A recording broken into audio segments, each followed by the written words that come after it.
ಜೇನನ್ನು ಸಂಜೀವಿನಿ ಅಂತ ಕರೆದ್ರು. ಔಷಧಿಯನ್ನು ನಮ್ಮ ರಕ್ತಕ್ಕೆ ಸೇರಿಸಬೇಕಾದ್ರೆ ಈ ಜೇನನ್ನು ಬಳಸೋಕೆ ಶುರು ಮಾಡಿದ್ರು. ಈ ಜೇನನ್ನು ನಾವು ಆದಷ್ಟು ನೆರಳು ಪ್ರದೇಶದಲ್ಲಿ, ನೀವು ಅತಿಯಾದ ಬಿಸಿಲು ಬೀಳುವ ಜಾಗದಲ್ಲಿ ಇಡದೆ ತಂಪಾದ ವಾತಾವರಣದಲ್ಲಿ ಇಟ್ಟು ನೋಡಿಕೊಂಡ್ರೆ ಆಯಿತು.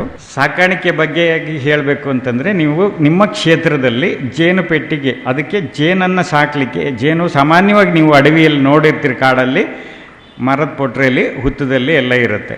ಇದನ್ನು ನಾವು ಹೇಗೆ, ನಾವು ಒಂದು ಹಿಂದಿನ ಒಂದು ಇದಕ್ಕೆ ಹೋಗೋಣ. ನಾವು ಏನು ಹೇಳ್ತೀವಿ ಈಗ, ಮಾನವ ಒಂದು ಬುದ್ಧಿಜೀವಿ ಅಂತ ಹೇಳಿ ನಾವೆಲ್ಲದನ್ನು ಈ ಬೆಂಕಿ ಕಂಡುಹಿಡ್ಕೊಂಡ್ವಿ, ಆಹಾರ ಉತ್ಪನ್ನಗಳನ್ನು ಕಂಡುಹಿಡಿದ್ವಿ, ಆಮೇಲೆ ಬೇಯಿಸೋ ತಿಂದ್ವಿ.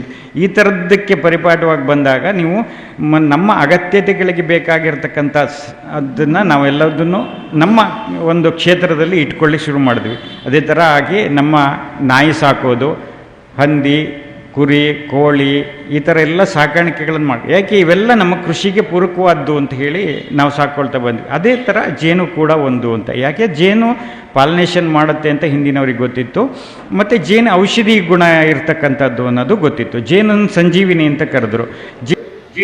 ಜೇನು ಯಾಕೆ ಸಂಜೀವಿನಿ ಅಂತ ಕರೆದು ಅಂತಂದರೆ, ನಿಮ್ಗೆ ಅಲ್ಲೂ ಒಂದು ವಿಚಾರ ಇದೆ, ಹೇಳ್ಕೊಂಡು ಮುಂದಕ್ಕೆ ಹೋಗ್ತೀನಿ.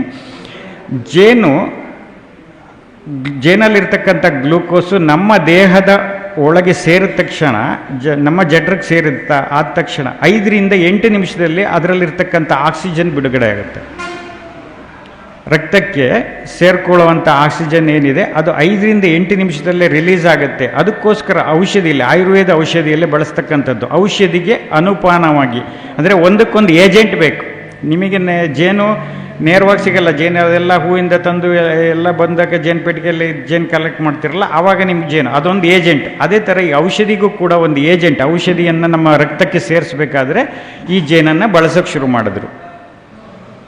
ಇದು ಔಷಧಿಯುಕ್ತವಾದ ಸಂಜೀವಿನಿ ಅಂತ ಆಯುರ್ವೇದದಲ್ಲಿ ಕಂಡಿಡ್ಕೊಂಡು ಅದನ್ನು ಆ ರೀತಿಯಾಗಿ ಸಾಕೋದಕ್ಕೆ ಶುರು ಮಾಡಿದ್ರು. ಪರಾಗಸ್ಪರ್ಶವೂ ಆಯಿತು, ಔಷಧಿಗೂ ಆಯಿತು ಅಂತ. ಹೀಗಿರುವಾಗ ನಿಮಗೆ ಜೇನು ಸಾಕಲಿಕ್ಕೆ ಅದನ್ನು ಹೇಗೆ ಸಾಕೋದು ಅದೊಂದು ಪರಿಕಲ್ಪನೆ ಮಾಡಿಕೊಂಡ್ರು. ಜೇನನ್ನು ಯಾವ ಥರದಲ್ಲಿ ವಾಸ ಮಾಡುತ್ತೆ, ಹೇಗೆಲ್ಲ ಇದೆ, ಅದಕ್ಕೇನು, ಅದೊಂದು ಸಿಸ್ಟಮೆಟಿಕ್ ಆಗಿ ಒಂದು ಮರದ ಚೌಕಟ್ಟನ್ನು ಮಾಡಿದ್ರು. ಅದರಲ್ಲಿ ಇಷ್ಟೇ ಚೌಕಟ್ಟುಗಳಿಗೆ, ಒಂದು ಚೌಕಟ್ಟು, ಅದರಲ್ಲಿ ಇಷ್ಟು ಫ್ರೇಮ್, ಅದನ್ನು ಮತ್ತೆ ಸಣ್ಣ ಸಣ್ಣ ಮರದ ಚೌಕಟ್ಟು, ಅದು ಯಾವ ರೀತಿಯಾದ ಮೇಣದ ಏರಿಕಟ್ಟುತ್ತೆ ಅದರ ಆಧಾರದ ಮೇಲೆ ವಿಂಗಡಣೆ ಮಾಡಿಕೊಂಡು, ಅದರೊಳಗೆ ನೀವು ಬಾಕ್ಸನ್ನು ನೋಡಿರ್ಬೋದು. ಸಾಧಾರಣ ಒಂದು ಚೌಕಾದ ಬಾಕ್ಸು, ಅದಕ್ಕೆ 8 ಮತ್ತೆ ಚೌಕಟ್ಟುಗಳಿರುತ್ತೆ. ಬೇಸಿಕ್ ಆಗಿ ಒಂದು ಸ್ಟ್ಯಾಂಡ್ ಬರುತ್ತೆ. ಸ್ಟ್ಯಾಂಡಿಗೆ ತಂದಿದ್ದ ಸ್ಟ್ಯಾಂಡ್ ಮೇಲೆ ನಾವು ಇರ್ತೀವಿ. ಯಾಕೆ ಸ್ಟ್ಯಾಂಡ್ ಮೇಲೆ ಇರ್ತೀವಿ ಅಂದ್ರೆ, ಇದಕ್ಕೆ ಬೇರೆ ಶತ್ರುಗಳ ಕಾಟ ಬರಬಾರ್ದು. ಇರುವೆ, ಬೇರೆ ಹಲ್ಲಿ, ಹಾವು, ಈ ತರ ಬೇರೆ ಮೂಸಿ, ಈ ತರದೆಲ್ಲ ಶತ್ರುಗಳಿವೆ. ಅವೆಲ್ಲ ಈ ಮರದ, ನೀವು ಕಾಡ ಒಳಗಡೆ ಮರಪಟ್ಟರಲ್ಲಿ ಉದ್ದದಲ್ಲಿ ಇದ್ರೆ ಅವೆಲ್ಲ ಹೋಗಿ ಹಾನಿ ಮಾಡ್ತಾರೆ. ಅದೇ ರೀತಿ ಹಾನಿ ಮಾಡಬಾರ್ದು ಅನ್ನೋ ಉದ್ದೇಶ ಒಂದು ಕಬ್ಬಿಣ ಸ್ಟ್ಯಾಂಡು, ಮತ್ತೆ ಅದಕ್ಕೆ ಮರದ ಚೌಕಟ್ಟು, ಅದಕ್ಕೊಂದು ತಳಮಣೆ, ಒಂದು ಚೌಕಟ್ಟು, ಅದಕ್ಕೆ ಮುಚ್ಚುಳ ಅಂತ ಈ ಥರ ಮಾಡಿದ್ವಿ. ಹನಿ ಸಂಗ್ರಹಕ್ಕೆ ಹನಿ ಸಂಗ್ರಹ ಕೋಣೆ, ಸಂಸಾರ ಕೋಣೆ, ಹನಿ ಸಂಗ್ರಹ ಕೋಣೆ, ಈ ಥರದ್ದೆಲ್ಲ ವಿಂಗಡಣೆ ಆಗ್ತಾ ಹೋಯಿತು. ಈ ಥರ ಮಾಡಿಕೊಂಡು ಅದರಲ್ಲಿ ನಾವು ಜೇನನ್ನು ಬಿಟ್ಟು ಸಾಕಲಿಕ್ಕೆ ಶುರು ಮಾಡಿದ್ವು. ಅದು ಓಡೋಗುತ್ತೆ ಅನ್ನೋ ಕಾರಣಕ್ಕೆ ಅದಕ್ಕೆ ಒಂದು ತಡೆ ಗೇಟನ್ನು ಇಟ್ವಿ. ಅದರಲ್ಲಿ ರಾಣಿ ಜೇನು, ಕೆಲಸಗಾರ ಜೇನು, ಗಂಡು ನೊಣ ಅಂತ 3 ವಿಂಗಡಣೆಗಳಿದ್ದಾವೆ. ಇದರಲ್ಲಿ ನಮಗೆ ಕೆಲಸಗಾರ ನೊಣ ಏನು ಸಂಗ್ರಹ ಮಾಡ್ಕೊಂಬರ್ತವೆ, ಅದು ನಮಗೆ ಜೇನಾಗಿ ಕುಟುಂಬ ಅಭಿವೃದ್ಧಿ ಆಗಲಿಕ್ಕೆ, ಜೇನಿಗೆ ಎಲ್ಲ ಕುಟುಂಬ ಅಭಿವೃದ್ಧಿಗೆ ರಾಣಿಯೇ ಮೂಲ. ರಾಣಿ ಎಲ್ಲ ಗೈಡ್ ಮಾಡ್ತಾ ಇರುತ್ತೆ, ಮತ್ತು ಮೊಟ್ಟೆ ಇಡೋದು ಜೇನಲ್ಲಿ ರಾಣಿ ಒಂದೇನೆ. ಪ್ರತಿಯೊಂದು ಕುಟುಂಬ ಬೆಳವಣಿಗೆಗೆ, ಸಂವರ್ಧನೆಗೆ ರಾಣಿ ಮಾತ್ರವೇ. ಅಭಿವೃದ್ಧಿ ಕಾಲದಲ್ಲಿ ಮಾತ್ರ ಗಂಡು ಅಗತ್ಯ ಇರುತ್ತೆ. ಹೊಸ ರಾಣಿ ಉತ್ಪತ್ತಿಯಾದಾಗ ಗಂಡು ನೊಣದ ಜೊತೆ ಮಿಲನ ಆಗುತ್ತೆ. ಮತ್ತೆ 4 ವರ್ಷ ಅದು ಯಾವುದೇ ಮಿಲನ ಕ್ರಿಯೆ ಇರೋದಿಲ್ಲ. 4 ವರ್ಷ ಅದರ ಆಯಸ್ಸು. ಕೆಲಸಗಾರ ನೊಣಕ್ಕೆ 8 ತಿಂಗಳಿಂದ 1 ವರ್ಷ ಆಯಸ್ಸು. ಗಂಡು ನೊಣಕ್ಕೆ 1 ವರ್ಷದಿಂದ 2-3 ತಿಂಗಳು ಆಚೆ ಈಚೆ ಅಷ್ಟೇ ಆಯಸ್ಸು. ಇಷ್ಟು ಪ್ರಕ್ರಿಯೆಗಳು ಅದರಲ್ಲಿ ಇರ್ತಕ್ಕಂಥದ್ದು. ಈ ಜೇನನ್ನು ನಾವು ಆದಷ್ಟು ನೆರಳು ಪ್ರದೇಶದಲ್ಲಿ, ನೀವು ಕಾಡಲ್ಲೆಲ್ಲ ಇರ್ತವೆ, ಹೇಗೆ ಅಂದರೆ ಅಲ್ಲಿ ನೆರಳು ಪ್ರದೇಶ ಇರುತ್ತೆ, ತಂಪಾದ ವಾತಾವರಣ ಇರುತ್ತೆ. ಅತಿಯಾದ ಬಿಸಿಲು ಬೀಳುವ ಜಾಗದಲ್ಲಿ ಇಡದೆ ತಂಪಾದ ವಾತಾವರಣದಲ್ಲಿ ಇಟ್ಟು ನೋಡಿಕೊಂಡ್ರೆ ಆಯಿತು. ಶತ್ರುಗಳಿಂದ ಆದಷ್ಟು ಹಲ್ಲಿ, ನಿಮಗೆ ಆ ಥರ ಕಡ್ಜದ ಹುಳ ಈ ಥರದ್ದೆಲ್ಲ ಶತ್ರುಗಳ ಕಾಟ ಇದೆ. ಅದನ್ನು ತಪ್ಪಿಸಲಿಕ್ಕೆ ಬೇಕಾಗಿ ನಿಮಗೆ ಏನು ನೋಡ್ಕೊಳ್ಳಿಕ್ಕೆ ಅನುಕೂಲವಾದಂಥ ಜಾಗವನ್ನು ಇಡಬೇಕಾಗತ್ತೆ. ಆದಷ್ಟು ದಕ್ಷಿಣದಿಂದ ನಿಮಗೆ ನೆರಳಿರುವಂಥ ಪ್ಲೇಸನ್ನು ನೋಡಿ ಇಡಬೇಕು. ಮತ್ತು ನೀವು ಕೆಲವರು ಹೇಳ್ತಾರೆ ಅದಕ್ಕೆ ವಾಸ್ತು ಬೇಕಾ ಅಂದರೆ ಪೂರ್ವ ದಿಕ್ಕಿಗೆ ಮುಖ ಮಾಡಿ ಇಡಬೇಕಾ, ಪಶ್ಚಿಮ, ನೀವು ಮುಖವನ್ನು ಯಾವ ದಿಕ್ಕಿಗಾದರೂ ಇಡ್ಬೋದು.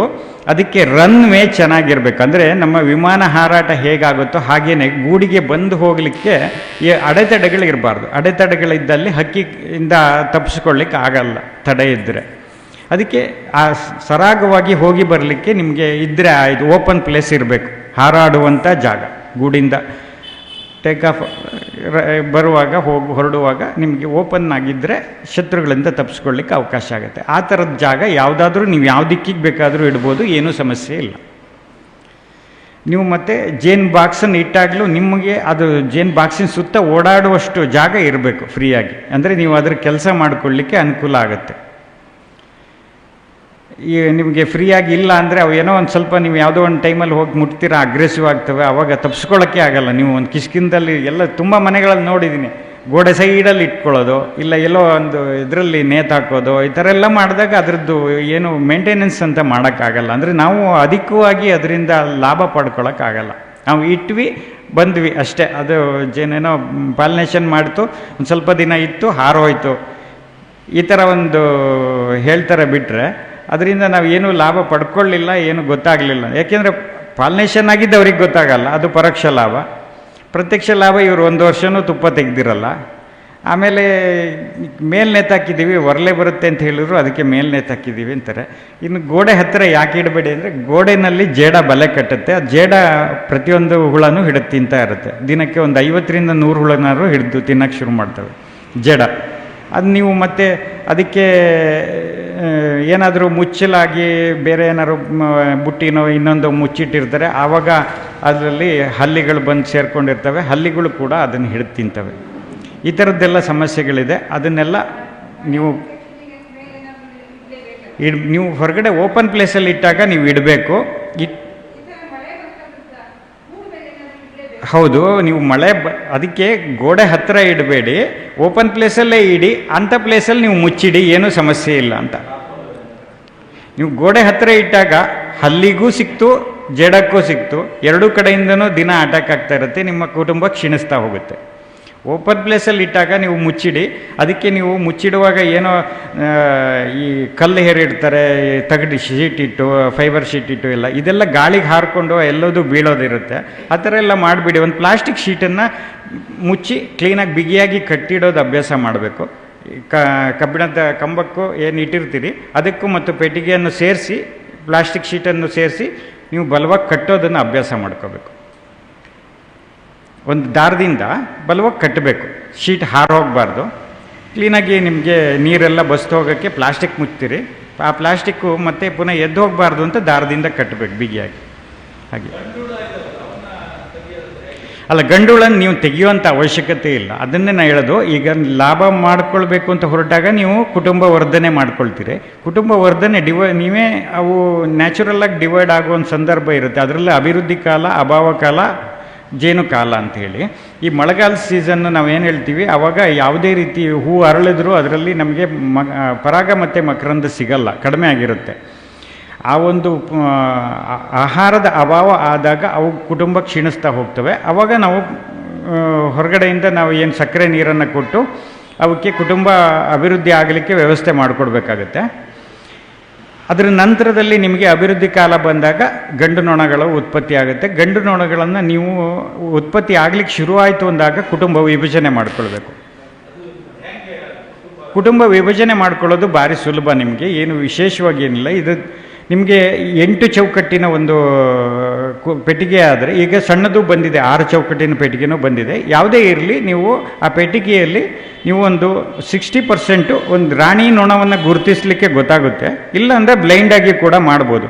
ಈಗ 8 ಚೌಕಟ್ಟಿನ ಫ್ರೇಮ್ ಇದು ಬಾಕ್ಸ್ ಇದೆ, 4 ಫ್ರೇಮನ್ನು ಇನ್ನೊಂದು ಖಾಲಿ ಬಾಕ್ಸಿಗೆ ಹಾಕಿಟ್ಟು ನೊಣಗಳ ಸಮೇತ, ಎರಿ ಸಮೇತ ಎತ್ತಿ ಇಡೋದು. ಅಷ್ಟೇ. ಬ್ಲೈಂಡಾಗಿ ನಿಮ್ಗೆ ಗೊತ್ತಿಲ್ಲ ಯಾವುದ್ರಲ್ಲಿ ರಾಣಿ ಇದೆ ಯಾವುದ್ರಲ್ಲಿ ರಾಣಿ ಇಲ್ಲ. 4 ಆಚೆ ಈಚೆ ಮಾಡಿ ನೀವು ಒಂದು ಬಾಕ್ಸನ್ನು ಮೂಲ ಸ್ಥಾನದಲ್ಲೇ ಇಡೋದು, ಇನ್ನೊಂದನ್ನು ಒಂದು 500 ಮೀಟ್ರ್ 600 ಮೀಟ್ರ್ ಆಚೆ ದೂರ ತೊಗೊಂಡೋಗಿ ಇಡಬೇಕು. ಹುಳ ಸಮೇತ ಆ ಏರಿಯಲ್ಲಿ ಅಂಟ್ಕೊಂಡಿರ್ತವೆ ಹುಳಗಳು, ಅದನ್ನು ಸಮೇತ ಅದಕ್ಕೆ ಜೋಡಿಸೋದು ಇನ್ನೊಂದು ಖಾಲಿ ಬಾಕ್ಸಿಗೆ. ಇಲ್ಲಿ ನೀವು ಖಾಲಿ ತೆಗೆದಲ್ಲಿಗೆ ಅದರಿಂದ ಖಾಲಿ ಎದ್ದನ್ನು 4 ಹಾಕೋದು. ಈಗ ಇಲ್ಲಿ 4 ಫ್ರೇಮಲ್ಲಿ ನಿಮಗೆ ಜೇನಿದೆ, ಇನ್ನು 4 ಖಾಲಿ ಎದ್ದನ್ನು ಇಡೋದು. ಅಲ್ಲೂ ಅಷ್ಟೇ 4 ಜೇನಿದೆ, 4 ಖಾಲಿ. ಯಾವುದ್ರಲ್ಲೋ ಒಂದು ರಾಣಿ ಇದ್ದಲ್ಲಿ ಅಭಿವೃದ್ಧಿ ಬೇಗ ಆಗುತ್ತೆ, ರಾಣಿ ಇಲ್ಲದಲ್ಲಿ ಹೊಸ ರಾಣಿಯನ್ನು ಉತ್ಪತ್ತಿ ಅವೇ ಮಾಡ್ಕೊಳ್ತವೆ. ಆ ಗಂಡು ನೊಣ ಹೊಸ ರಾಣಿಗೆ ಮಿಲನಕ್ಕೆ ಬೇಕಾಗಿ ಗಂಡು ನೊಣ. ಆವಾಗ ನಿಮಗೆ ಪ್ರತಿ ವರ್ಷವೂ ಗಂಡು ನೊಣಗಳ ಆಗೋದನ್ನು ಕಡಿಮೆ ಮಾಡ್ಕೊಳ್ಬೋದು. ತಾನಾಗಿ ಆಗುತ್ತೆ. ಒಂದರಲ್ಲಿ ರಾಣಿ ಇರುತ್ತೆ, ಇನ್ನೊಂದರಲ್ಲಿ ರಾಣಿ ಇರಲ್ಲ, ಅಲ್ಲಿ ಹೊಸ ರಾಣಿ ಉತ್ಪತ್ತಿ ಮಾಡ್ಕೊಳ್ತವೆ.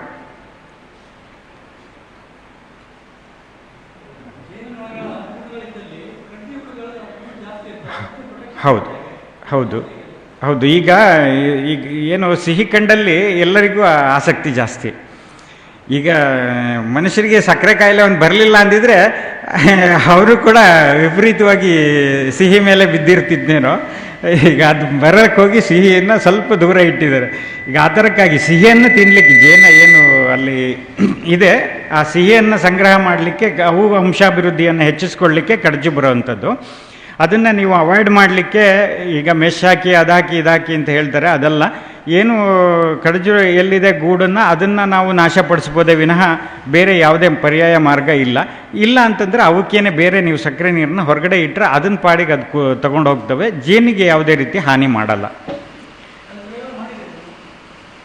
ನಾವು ಈಗೇನು ನಮ್ಮದು ಈಗ ತುಂಬ ಕ್ಷೇತ್ರದಲ್ಲಿ ತುಂಬ ಇರೋದ್ರಿಂದ ನಾವೇನು ಮಾಡ್ತೀವಿ ಅಂದರೆ ಹೊರಗಡೆ ಒಂದು ಬುಟ್ಟಿನಲ್ಲಿ ಸಕ್ಕರೆ ನೀರು ಮಾಡಿಡ್ತೀವಿ. ಜೇನಿಗೆ ಜೇನು ಬಾಕ್ಸ್ ಒಳಗಡೆನೇ ಇಡ್ತೀವಿ, ಇದಕ್ಕೆ ಹೊರಗಡೆ ಇಟ್ಟಿರ್ತೀವಿ. ಅದು ಅಲ್ಲಿಗೆ ಬರ್ತವೆ, ಆ ಸಕ್ಕರೆ ನೀರೊಳಗಡೆ ಮುಳುಗಿ ಒಂದಷ್ಟು ಸತ್ತೋಗ್ತವೆ, ಒಂದಷ್ಟು ಅವು ವಂಶಾಭಿವೃದ್ಧಿಗೆ ತೊಗೊಂಡೋಗಿ ಗೂಡಲ್ಲಿ ಡೆವಲಪ್ ಆಗ್ತವೆ. ನಮಗೇನು ಅಷ್ಟೊಂದು ಹಾನಿ ಮಾಡಲ್ಲ ಅವು. ಅದು ಬಿಟ್ಟರೆ ನಾವು ಬೇರೆ ಇದರಲ್ಲಿ ಹೊಡೆದು ಸಾಯಿಸಬೇಕು, ಇಲ್ಲ ಗೂಡನ್ನು ಧ್ವಂಸ ಮಾಡಬೇಕು. ತೀರಾ ಅವು ಸಂತತಿನೂ ನಾವು ನಾಶಪಡಿಸಬಾರ್ದು ಅನ್ನೋ ಒಂದು ಕಾಳಜಿ ಇದ್ದರೆ ಆ ಥರದಲ್ಲಿ ಅವಕ್ಕೂ ಆಹಾರ ಕೊಟ್ಟು ನಿಮ್ಮ ಇದನ್ನು ರಕ್ಷಣೆ ಮಾಡ್ಕೊಳ್ಬೋದು.